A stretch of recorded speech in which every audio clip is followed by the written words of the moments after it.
What do a millennial and a pastor from Gen X have in common? Not much, but they love the Lord and they love life. Join us as Justin and Sam look at the lighter side of Bible, church, and life with Making Light of It. And welcome back. Another episode of Making Light of It.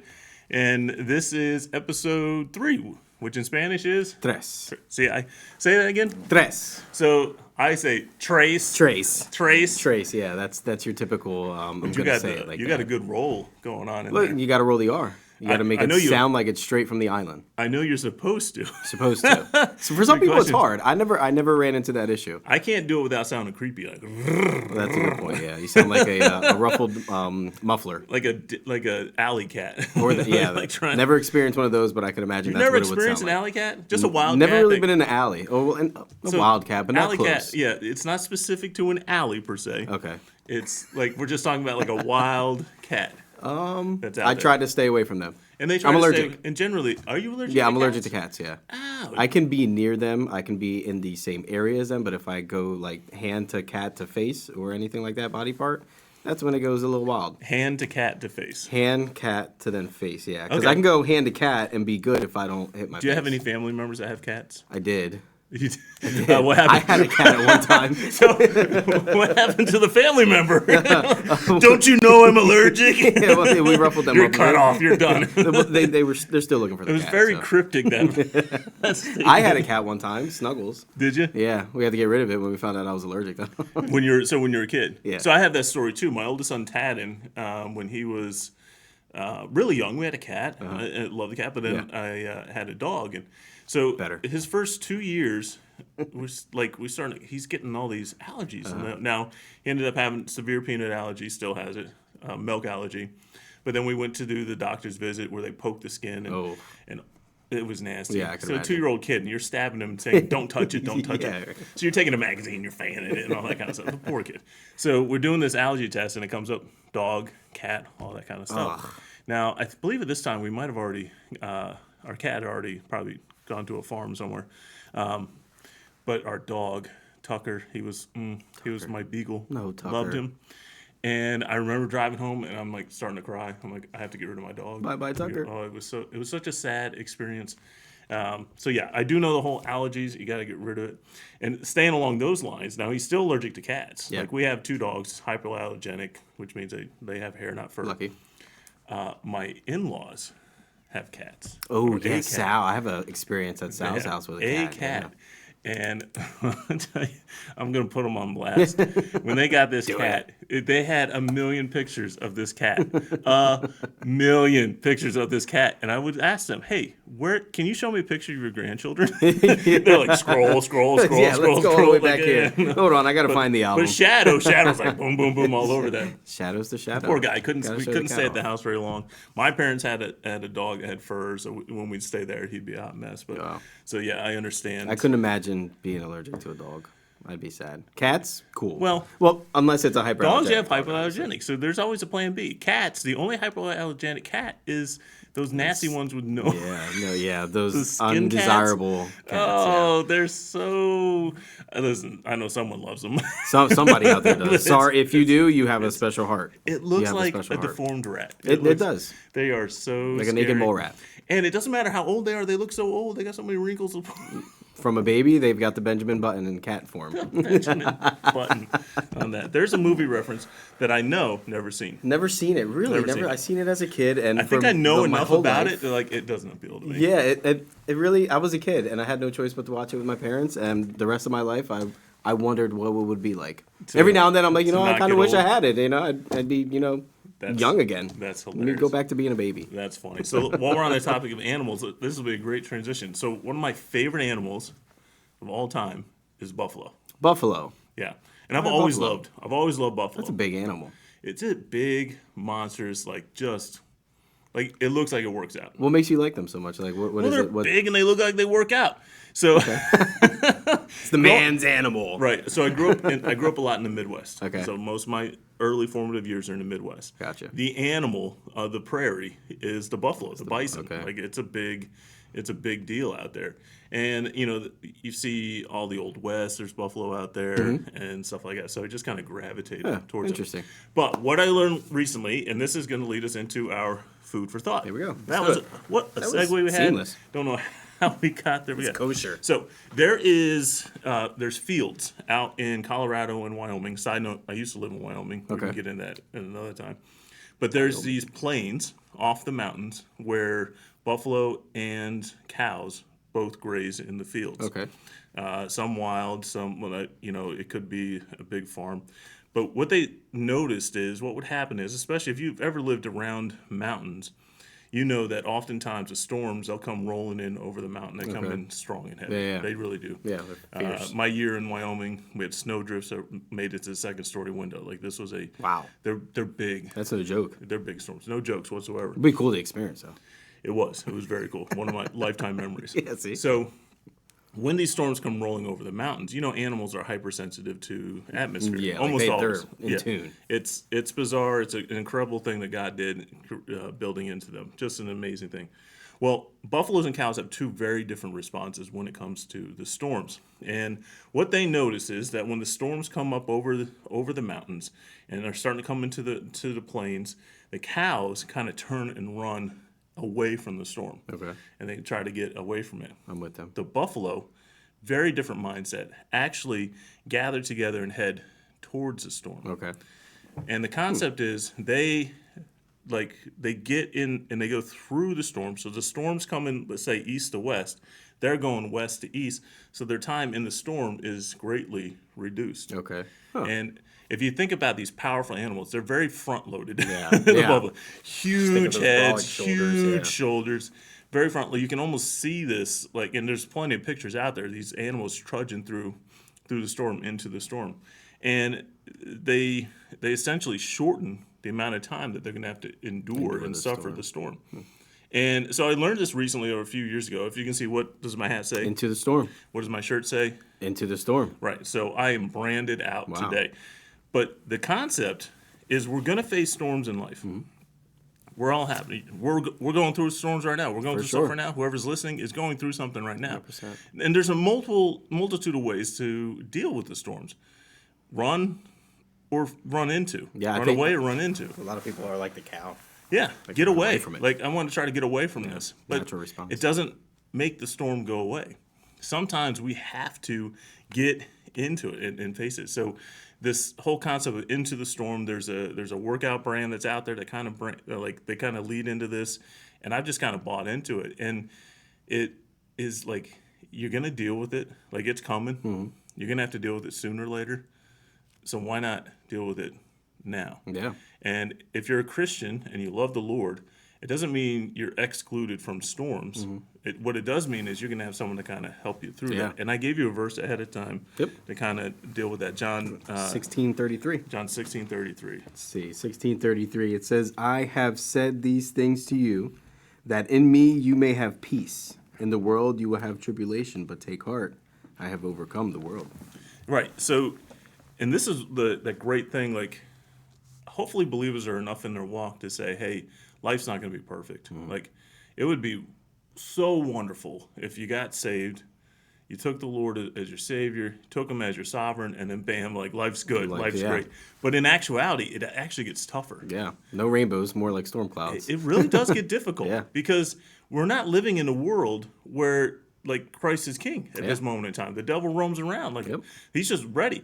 And you're at your most vulnerable when you're early in your relationship with Christ. 100%. So, you're at fire, you're like, on fire, you're almost ready to... as soon as you commit yourself over, trouble is going to come along. And Jesus is very intentional. I think this is incredibly intentional. And if you pay attention to any of my sermons, at least every third sermon, I bring this passage up. Because it's so relatable to all different topics. Like, you'll notice it, well, it's not going to be this week, but you'll notice it soon. It says, look, you'll have peace in Christ. And when these storms come along, and I kind of look at this as like, all right, if you're going to deal with this, you're going to deal with it with Christ. You're going to walk through it with Christ. You're going to go into the storm with Christ by your side. And It's the best way. It's an unbelievable peace. And you literally can't explain it. No, at all. Unless you've been through it. Yep. And it's, like they said, the peace that passes all understanding.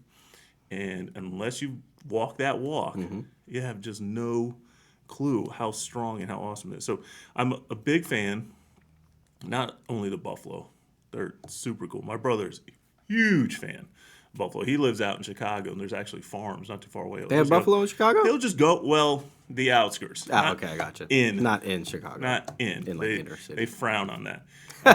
But out in the outskirts, he'll travel away, and he'll just hang out, like, with buffalo. Just sit there, and they're across the fence, and have a good conversation. Cool. Yeah, I would imagine he has great conversations. So what really goes through your mind when you're running into that storm? It's like, so tell me more about this. How'd you get your shoulders that big, dude? But that's kind of the concept that I absolutely love. Just in general, if you have a problem, attack it first. Yeah. You were going to say something? Yeah, I mean, I've seen it even in my own life. I'm sure anybody listening would be able to say when they run from the problem, when they kind of avoid the problem winds up just building up bigger and bigger and bigger, and then you wind up facing a bigger issue that wasn't as big before.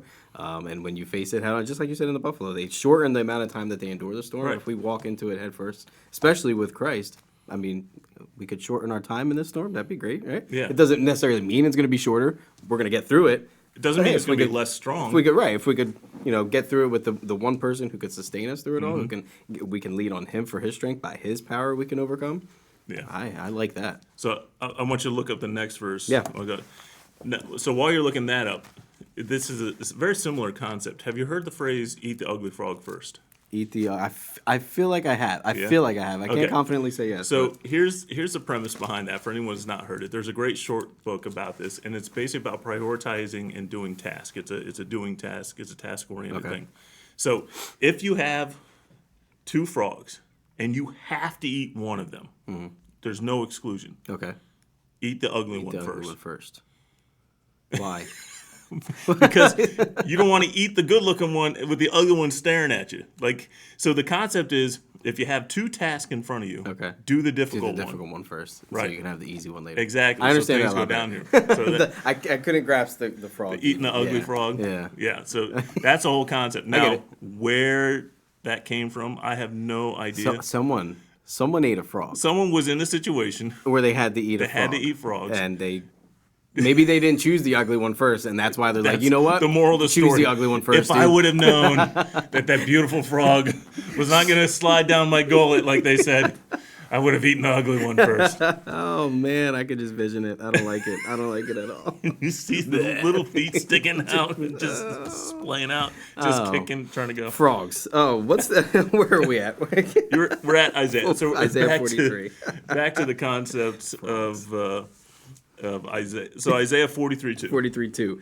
It says, "When you pass through the waters, I will be with you, and through the rivers they shall not overwhelm you.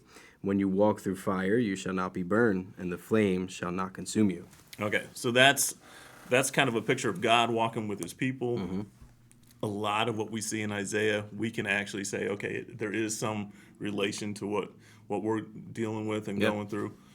So that was one of those passages where it's like, oh, yeah, like it says, when we go through the rivers, it doesn't say you're going to stay dry. It says they will not overwhelm you. And when you walk through the fire, it doesn't say we might not get singed, we're not going to smell like smoke, but we're not going to be burned up. The flame will not consume you. Situation won't take over you or your life. Yeah. He will be with you. I mean, I love how it even just starts with, when you pass through, I will be with you. Like, let's just establish that. You're not alone. Yeah. A lot of times we wind up getting caught up in our loneliness and feeling alone and forgetting that we have that source of strength. We have that We're source thinking of power. you're the only one that's ever Going been through this. Yeah. Yeah. And that is the worst possible thing you could do. That's the beauty of church and relationship and stuff like that. In your congregation, I don't care how big your congregation is, someone's been through what you've been through. And you'd be surprised how many of someone's have actually done that. Right. And who could actually guide you, help you, or just give you that one word. Amazing. You reach out for help and someone actually helps. Yeah. What? That happens. Where does that happen at? At church? Stop it. But yeah, I actually love this picture. Did you play Oregon Trail growing up? I remember it on the game. I more than likely did play it, just didn't know how to play it. Okay. I was there pressing buttons, but not really doing much Probably of anything. died of dysentery. When Most you're likely. dealing with See, it. I didn't even know I could die, so. That's the whole concept. I remember playing Tonka truck games. Okay, so there's a whole generation. Now, the opening of our thing says, I'm a pastor from Gen X, you're a millennial. If you played Oregon Trail, I doubt you played it on the floppy disk sitting on the old computer there in the middle. I remember of school. using floppy disks a lot of time. Probably not in middle school. At home, What's I a did floppy disk? Floppy disk is basically the CD of the '90s. Okay, no, totally It's wrong. it's a saving file. It's a file where you save things on. Okay, like what's Word it look documents. like? It looks like a square. Okay, good. So don't say CDs. Yeah, but it's like the CD of like the early, now before the CDs No, became it's a like the disc. CDs. No, CDs are like those. They're not like CDs. It's like saying the tapes They're were the pre- Amtrak, right? That they're the tapes are the Amtrak of the whatever year. Amtrak is a train station. No, the A-track, whatever it's called. See, there's the gap. This is the gap. You correct me on the old people stuff. I'll correct you on the new. It's like the Amtrak. Amtrak. Oh yeah, that is a subway. Right? It's a train. Yeah, train, it's a train. Yikes. It's a branch. Cut that part out, Mayor Rob. Pull that out. So to go back to the premise, so you reach in the storyline, and everyone in my generation knows exactly what I'm talking about. You come to the river and you have a choice. Do we wait for it to go down, or do we ford the river? Do we go through it? And everyone's impatient, but you know if you ford that river, someone in your Oregon Trail family is going to die. Yeah. Well, as long as it's not you.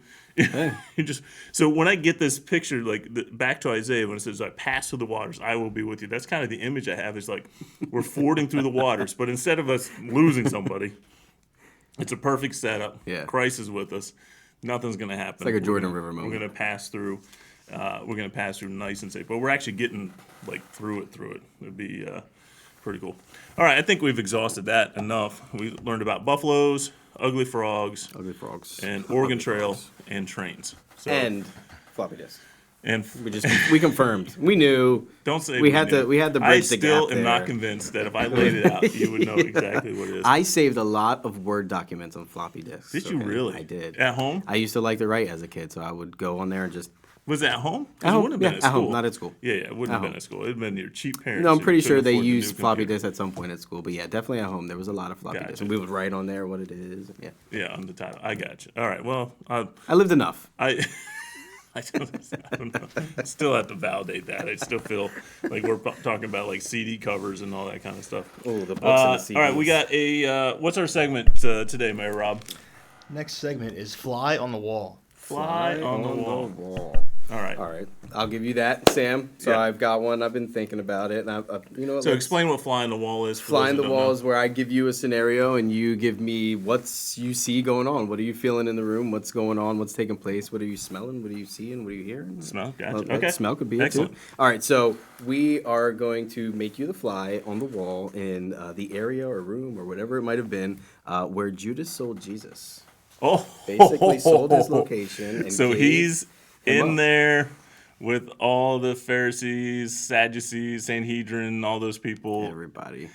and they're like He's about to pressing tell him, and Yo, I got his location. they got right the bag here of on 30 IMAP. coins. Did he get 30 before or after? I would like to think it's before. I believe it's before. Yeah. Ooh. So I would, if I was a fly, I would be flying all over him, trying to get in his eyes and being on that. But can you imagine? And that's the whole premise of it. Is trying to imagine what it's like to be in that situation. This guy has been walking with Jesus for 3.5 years, Yeah.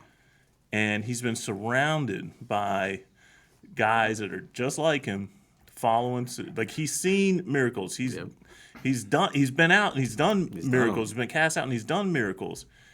And yet for what it seems to be like, I mean, it's probably a lot of money in that time, but not like life-changing, life-altering money. He wasn't retiring. He's going to sell out Jesus. And that all gets to the premise too. Like they all knew who he was. Yeah. So there must have been there had to be more Yeah. going on there. Like, Hey, where's Judas? What's Judas doing? Shouldn't he be here right now? Right, like, Wait how'd a minute, what's he doing? How'd he slip out in that situation? No, wow, that would be, if I was a fly, I would be pretty upset about that scenario going on, because I'm assuming I'm also a fly in all other situations, and I've actually been around and I see what's going on. But Yeah. so let's say total ignorant fly. Yeah. You have no idea what's No going idea. on. You just came in. You just showed So up. all these religious leaders are like, hey, this guy he's a heretic. He's claiming he's God. There's no way, but we can't get to him. We need you. Then you're like, well, from that perspective, he looks like the hero, Yeah. right? So he's in there taking care of the dirty work of the of all the religious leaders at They're the probably time. hyping him up, you think? Yeah. Hey, Well, dude, come on, you could do this. Right, you got come this. on. It's just a kiss. It's just a Just dude. a We're not kiss. gonna do. We just want to talk to him. You know? We're just gonna have a conversation. 10 years maximum. Okay, don't worry about it. Right, yeah, we're gonna put him in jail, put him Yeah. in prison. Okay, for silver, sure. Yeah, I wonder what the penalty was for, like, when you read the Gospels, like you see, Peter's being thrown in jail. All these guys are being thrown in jail for preaching, and then their lives are threatened. It always seems like their lives are threatened. Like, Yeah. like it's jail until we can kill you. Right. And so you kind of get this perception in the Bible times, like everything they do wrong, we're gonna put you in jail until we can kill you. Yeah, until we can figure out how can we legally and get away with this. And, Right. You know. Like we'll beat you lash You're 30 detained. 39 lashes instead of 40. 'Cause Yeah, 40 yeah, is that. right. So these bizarre situations. That's a heavy I'd scenario. like to think that's an intense scenario. I'd just like to see Judas like in that time. What if he wrestled with it? Right. That's my thing. Like I want to see how he hesitant? Was he like fighting himself about it? Like, no, I know this is wrong, but I need to get diapers. So that's my only concern. He's more focused on the worldly things than he is on the spiritual thing, There's all a that stuff. whole another can of worms Yeah. that we're focusing on That on fly. the worldly instead of. That fly would be full of. There'd be a lot going of on. things, yeah. For his 24-hour time period, that fly's got some conflicting things happening. I want to talk to that one. Oh yeah, that is kind of you see on social media, and we've talked about this before. The post where like you can have the best preachers, the best teachers, Yeah. but still go astray. Like if Astray. you don't take it, you don't own it, you don't take ownership of it. 100%. And I don't think there's any greater teacher than Jesus. That's for sure. And they might not have understood everything he was saying, but they definitely understand enough there's something bigger. Even for the simple concept, and most of the disciples had this misconception that he was going to be the next great ruler, Right. like right away. Yeah. Even at that, why would you turn your back Why on would you that? turn- yeah. But it just doesn't Judas. make sense, Judas. We need to talk. Judas. We need to talk. I don't know. We're gonna This be in guy a. has got some problems. He does. Looks like we got a couple minutes. Robert, we got anything sitting in Give there? it to us, Mayor Rob. We have some would you rathers. All right. What do we got? First one up. Would you rather be baptized by John the Baptist or hear Paul speak to a crowd about Jesus? Oh, Oh. that's hard. So baptized by John the Baptist, which would be a pretty That cool would be pretty experience. intense. Yeah. Or like- hear Paul speak to the crowd. I'm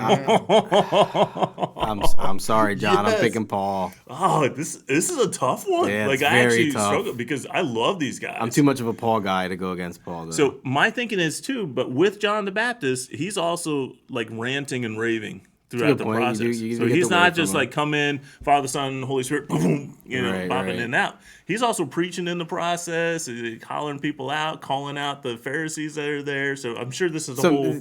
some drama going on. So I'm sure there's and some. now yeah, Paul definitely. speaking.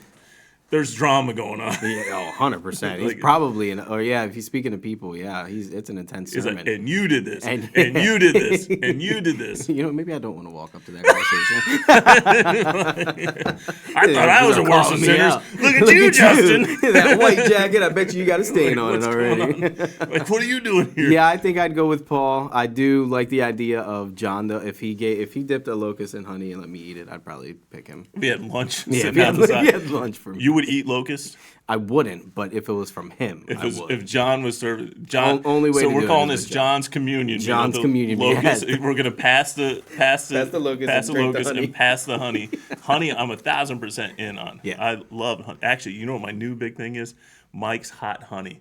Mayor Rob, have you tried Mike's Hot Honey? I have not. I know about it though. You know about it, I right? gotta try Okay. Oh. So there are like, where did I first get a kick of this? It was like some brick oven pizza, and they had that sounds good. hot honey on it. I'm like, let me try it. So I don't Okay. I'm not huge into like the overly sweetness, Yeah, dude. bussin'. Yeah, it sells on Amazon. Interesting. So Hot honey. Yeah, look I'm up. putting hot honey on to do a taste everything. on that. We had corned beef the other night. Hot honey. Hot honey on Put it. hot honey on it. Pizza coming to my house. I'm putting hot honey on it. I dig that. Wings, they're not hot enough. What are they getting? Hot honey. Hot honey. Can't go wrong. This stuff is amazing. So you got to put that down. Listen, not a sponsor. Could be. Mike's I'm Hot open to it. But Mike's Hot Honey, write it down. You're going to get it, and you're going to add it to, like, everything. Your cereal at night, Mike's Hot Honey. Throw it in there. I don't care what it is. Just add it. It is so good. Now, here's the thing. Don't tell my wife this. Uh-oh. So when you put honey out of a jar, there's danglers, right? It dangles. The thingy with the... Yeah, so it's just twisting there. So when you close the lid, it like gets all over the lid. So to keep the lid from getting sticky, I lick it. Yes. I lick it. I won't tell Joyce, but yes, that's good. You're a real man. You're a real man. Now, what I do know is I'm the only one using this hot honey. So I had that little asterisk to add to it. I'm the only one on the hot honey. So, but what I forget when I lick it is it's hot. It's hot, yeah. I'm like, oh, okay. Burns. Because it's not muted by all the other foods. It's got a little spice, a little kick to it. I love it. So I had so listen, give me locust. A little hot honey. I think I tried with the and hot I honey. happen to think that John the Baptist would love some hot honey on it. Imagine the baptism after that. You thought the baptisms before You were would need fire? it. He's got the hot honey. He's on fire now. Face first, John. I need the water to cool. He's gonna start power slamming down. you into the So, water. okay, so you're taking one of Paul's sermons. I want the experience of being around John when he's baptizing everybody. Listen, I'm not that guy. I'm like, well, I got baptized by so now I did baptize my own boys. I will never forget that experience. Beautiful thing. And I know even in scriptures, Jesus never baptized, so no one could say, I was baptized by Jesus. Right. But being a part of John's ministry, awesome. I'm no slight against Paul. Never. I'm Never definitely that. going on John. All right, we're gonna wrap up this episode 3, which is Tres. Tres. Yeah, Episode 3 with a what did you learn? So what did you learn today?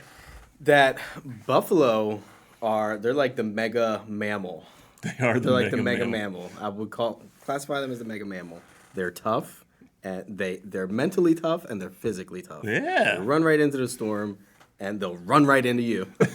So If given the opportunity. They will run right into you. Be more like a buffalo. Excellent. Mayor Rob, did you learn anything today? Man, oh man, there's a few things. A few. Hot honey. I learned that you put it on about everything. Yeah, But, everything. that's what I'm going with. Yeah, Hot honey. Sam's Hey, hot honey. hot honey's good. And I learned that Amtrak is very different from CDs. We got that all figured out. Very, very different Very Amtrak. different from that. Shout out to the Amtrak system. Shout out. I think you're doing a well job. This has been another episode of Making Light of It. I'm Sam. I'm Justin. God bless. Thanks for listening to another episode of Making Light of It. Please connect with us on Instagram and Facebook. You can find the links in the description of this episode. We would love to hear from you. Please feel free to email us at makinglightofitpod@gmail.com. And remember to like, share, or subscribe so you'll be notified when the next podcast is uploaded. Thank you, and as always, God bless.